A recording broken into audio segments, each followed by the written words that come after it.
قارون کی دولت کا واقعہ۔ بسم اللہ الرحمن الرحیم۔ السلام علیکم ناظرین۔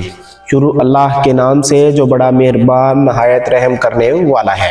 اس ویڈیو کے اندر ہم آپ کو آگاہ کریں گے کہ قارون کون تھا، آخر اس کے پاس کتنی دولت تھی، آخر ایک طاقتور انسان اسے کیوں نہیں اٹھا سکتے تھے، یعنی ایک طاقتور گروہ ان خزانے کی چابیاں بھی نہیں اٹھا سکتے تھے، یعنی اس کی چابیاں بھی اٹھانے سے قاصر تھے۔ اللہ تعالیٰ نے اسے کس انجام سے دوچار کیا، ان تمام حقائق کے بارے میں پردہ اٹھاتے ہیں اس ویڈیو کے اندر۔ قارون موسیٰ علیہ السلام کی قوم کا ایک شخص تھا جس کے پاس انتہائی اچھی دولت تھی۔ کہا جاتا ہے کہ اس کے خزانہ اتنا زیادہ تھا کہ اس کی چابیاں بھی بہت زیادہ تھی، یعنی یا تو وہ اونٹوں کے اوپر لادی جاتی یا پھر اس وقت کی مضبوط سواری گھوڑوں کے اوپر لادی جاتی۔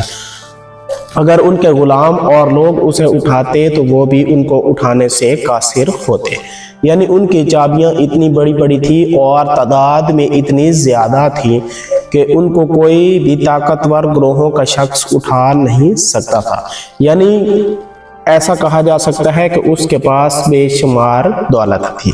اگر آپ ان کی چابیوں کا اندازہ لگائیں کہ اسے ایک طاقتور گروہ کبھی بھی نہیں اٹھا سکتا تھا، تو اس کی دولت کو کتنے شخص اٹھاتے ہوں گے اور اس کی دولت کتنے محلوں میں محفوظ ہوگی۔ اللہ تعالیٰ نے اسے بڑا مالا مال کر دیا۔ شروع میں وہ اللہ تعالیٰ کی عبادت کرنے والا تھا، تو اللہ تعالیٰ نے جب اسے دولت عطا کی تو وہ اللہ تعالیٰ کی وحدانیت سے پھر گیا۔ لوگوں نے کہا کہ تم اللہ کا شکر ادا کرو اور اللہ کے سامنے جھک کر رہو اور لوگوں کے اوپر اس کی دولت خرچ کرو تاکہ تم اس دنیا میں بھی فلاح پا سکو اور آخرت میں بھی فلاح پا سکو۔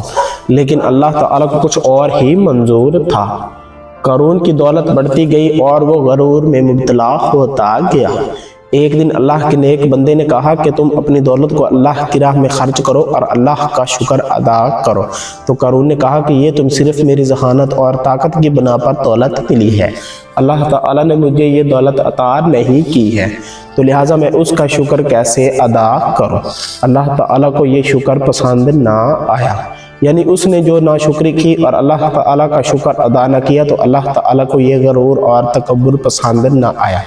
اللہ تعالیٰ غضب اور جلال میں چلے گئے۔ اللہ تعالیٰ نے کہا کہ اگر تجھے میں نے یہ دولت عطا کی ہے اور یہ دولت تو میرے بندوں پر خرچ نہیں کرتا تو اس کا انجام تیرے لیے بھیانک ہوگا۔ اللہ کے نیک بندوں نے اسے کئی بار سمجھانے کی کوشش کی کہ جو بھی دولت عطا کرتا ہے وہ اللہ عطا کرتا ہے۔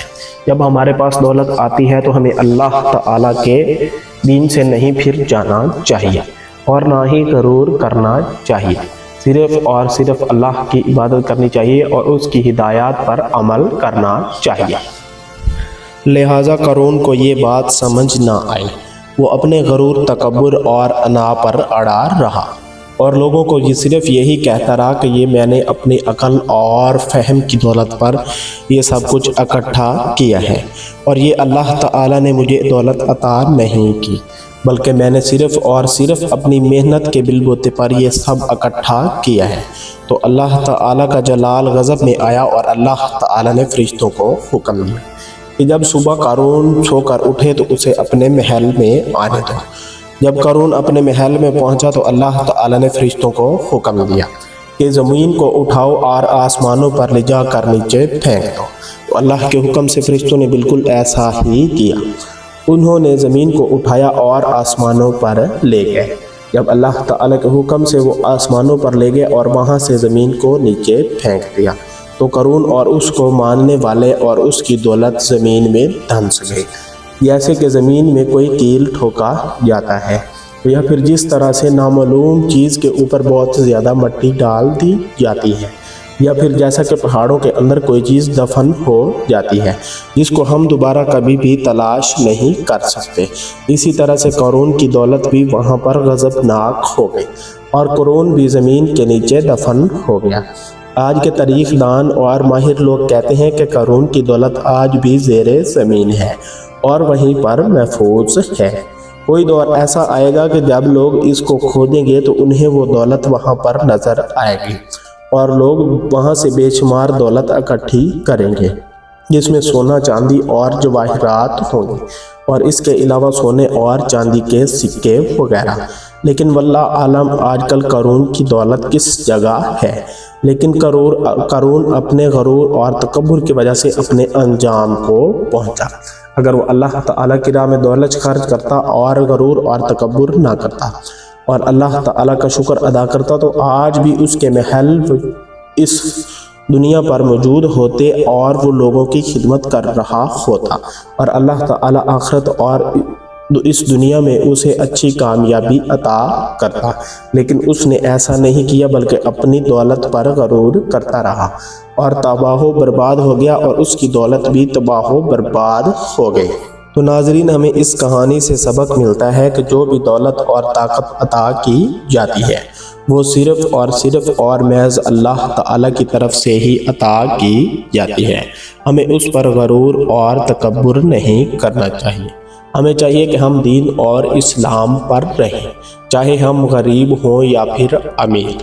دولت اور طاقت اللہ تعالیٰ کی طرف سے عطا کی جاتی ہے اور وہ کسی وقت بھی واپس لے سکتا ہے، لیکن ہمیں غرور اور تکبر میں نہیں پڑنا چاہیے بلکہ اللہ تعالیٰ کا شکر ادا کرنا چاہیے اور اسی کی طرف ہر حال میں رجوع کرنا چاہیے، کیونکہ وہ سب کچھ عطا کرنے والا ہے اور انسانوں سے چھیننے والا بھی ہے۔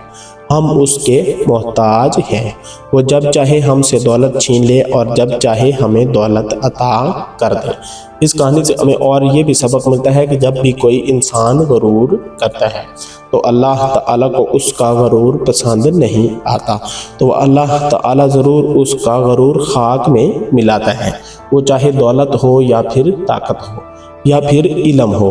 تو ہمیں چاہیے کہ ہمیں اس پر غرور نہیں کرنا چاہیے، ہر حال میں اللہ تعالیٰ کا شکر گزار رہنا چاہیے اور ہر حال میں صرف اسی کی طرف رجوع کرنی چاہیے۔ امید ہے کہ آپ کو ویڈیو اچھی لگی ہوگی۔